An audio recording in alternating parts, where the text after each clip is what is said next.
Good afternoon, folks. For this session on Alert and Alive, I've brought another special guest today, Scott. Welcome. Scott's a good friend who has an extensive law enforcement background. He's been involved in emergency kinds of situations too and experienced many of the same things I have as a military policeman. We're going to give you some more ideas, and Scott's going to share with us today what he's got. Thank you for being here, Scott. You bet, you bet.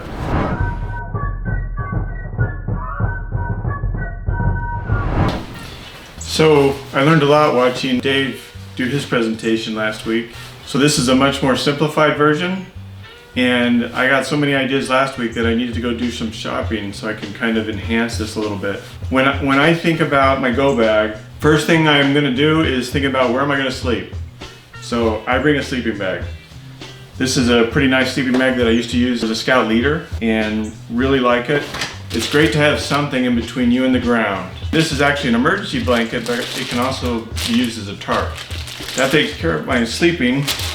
So the next thing that I wanted to have with me is just some emergency change of clothes. If I have to wear this too many days in a row, it's going to get pretty nasty. So I've got at least one change of clothes, and that's what I got right here. 2 pair of socks. A rag for whatever. I had like 4 of these in my backpack. So I realized I don't need that many, so I took some of them out. But these are some ponchos. Ponchos are a great idea. First aid kit. I've got a simplified version of that first aid kit.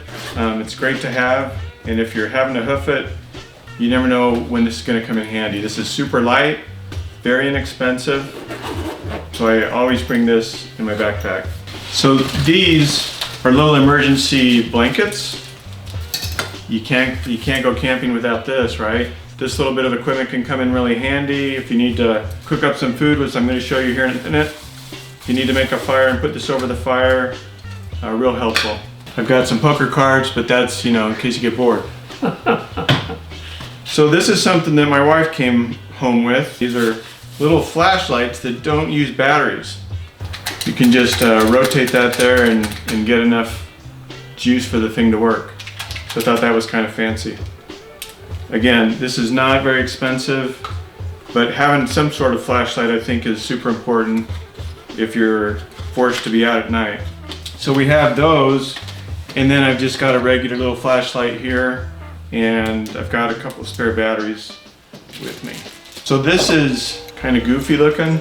I probably wouldn't have bought this, but my wife came home with it, and it's got a little compass on the top of it, so that can be useful. It's got a whistle if you needed to let somebody know where you are. So this is probably one of the more important things I think in a go bag is this solar powered radio. In an emergency situation, and I can't even invent what the situation might look like, having some kind of way to find out what is going on is super important. On the tool side, some kind of a all utility tool is super helpful. This has a pocket knife and different tools on it. Water is probably one of the most important things, and you simply can't carry enough water. I have quite a bit here, but I'm going to go through that probably my first day. So you're going to have to find access to water. I have some here to get started with. When I run out, I've got this life straw, which is supposed to make any water that you pull through it drinkable. And then I also have some pills in here that I can fill up my water bottles with water and then put the pill in and make it safe. As far as personal hygiene, I've got some stuff here along those lines. Again, if you're out for a while and you're having to hoof it, I've got some deodorant, some rags, even some shampoo, toothpaste.